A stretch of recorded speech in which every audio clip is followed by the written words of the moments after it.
മലയാള നാടകത്തിൻ്റെ Charlie Chaplin, വൈക്കത്തിൻ്റെ നാടകകുലപതി Kalakkal കുമാരൻ്റെ 27ാം അനുസ്മരണം ആചരിച്ചു. ഇപ്റ്റ വൈക്കം യൂണിറ്റിൻ്റെ ആഭിമുഖ്യത്തിലാണ് അനുസ്മരണം സംഘടിപ്പിച്ചത്. വൈക്കം സത്യാഗ്രഹ സ്മാരക ഹാളിൽ നടന്ന ചടങ്ങിൽ കേരള ചലച്ചിത്ര അക്കാദമി ചെയർമാനും സിനിമാ നടനുമായ ശ്രീ പ്രേംകുമാർ അനുസ്മരണ സമ്മേളനം ഉദ്ഘാടനം ചെയ്തു.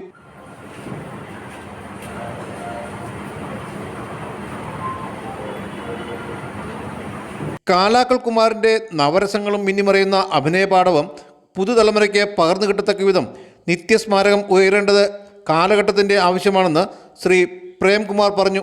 ഇവിടെ കാലാക്കൽ കുമാർ എന്ന് പറയുന്ന ഒരു മഹാപ്രതിഭയെ, മനുഷ്യനെ നമ്മൾ ഈ അവസരത്തിൽ ഓർക്കുന്നു.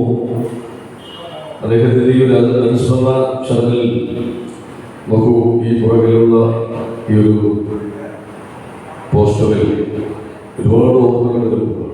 ചാർലി ചാപ്ലിൻ എന്ന് പറയുന്ന ഒരു മഹാകലാകാരനെ ഇവിടെ അദ്ദേഹത്തിൻ്റെ പേര്, ആ മഹാകലാകാരനെ നമ്മളിപ്പോൾ ഓർക്കുന്നു. ഇവിടെ വൈക്കം വാസുദേവനായ മറ്റൊരു അദ്ദേഹത്തിൻ്റെ കല്യാണത്തിൽ ഉണ്ടാക്കാൻ കലാകാരനോടൊപ്പം തന്നെ ഇവിടെ വൈക്കം സത്യാഗ്രഹത്തിൻ്റെ സ്മാരക ഹാളിലാണ് പരിപാടി.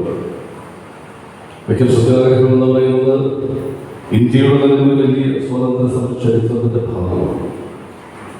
കേരളത്തിൻ്റെ ഒരു നവോത്ഥാന ചരിത്രത്തിൽ ഒരു വിപ്ലവത്തിൻ്റെ ഒരു അധ്യായമാണ് വൈക്കം സത്യാഗ്രഹം. അറിയാമല്ലോ, ഗാന്ധിജിയൊക്കെ ഇവിടെ വന്ന് അദ്ദേഹത്തിൻ്റെയൊക്കെ ഒരു സ്മരണകളിൽ പ്രഥമ കാലാക്കൽ കുമാരൻ പുരസ്കാരം നാടക നടൻ ശ്രീ വൈക്കം ബിനുവിന് സമ്മാനിച്ചു. ഇപ്റ്റ പ്രസിഡന്റ് PK ഹരിദാസ് അധ്യക്ഷത വഹിച്ച ചടങ്ങിൽ സെക്രട്ടറി മുരളി വാഴമന, പ്രശസ്ത നാടകകൃത്ത് Sreemoolanagaram Vijayan, municipal vice chairman PT Subhash, Lekha Sreekumar, advocate Binu Bose, MD Baburaj, AC Joseph, Sindhu Madhusoodanan, Pradeep Sreenivasan, Mala Sukumaran തുടങ്ങിയവർ സംസാരിച്ചു.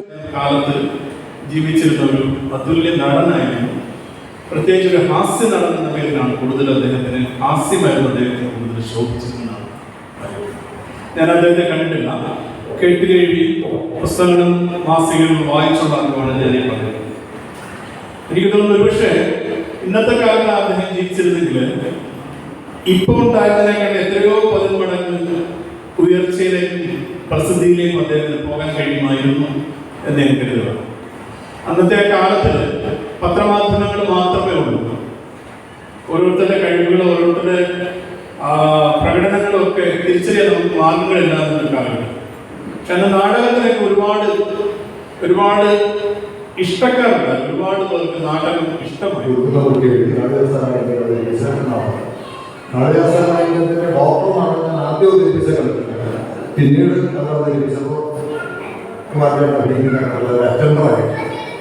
ഞാനിപ്പോഴും ഓർക്കുന്നൊരു ഡയലോഗ്, ഒരു നേഴ്സിനോട് കുമാരനെ കഴിക്കണം, ഇന്ന് രാത്രി നൈറ്റാണ് ഈ ഡ്യൂട്ടിയെ പറ്റിയാണ് പറയുന്നത്. പക്ഷെ അത് ഭയങ്കരമായിട്ട് ഇമ്പാക്റ്റ് ഉണ്ടാക്കിയിട്ടുണ്ട് സർജറി. അതിലിപ്പോൾ ഓർക്കണം ഡോക്ടർ നടന്നത്. ആൾക്കാരെ നടന്നത് അദ്ദേഹം ഫാദർ മാധവന്റെ കഥാപാത്രത്തെ ഓമാത്രം അവതരിപ്പിച്ചത്. അദ്ദേഹത്തിൻ്റെ സിഗിരിയായിട്ടൊരു കപ്പേരാണ്.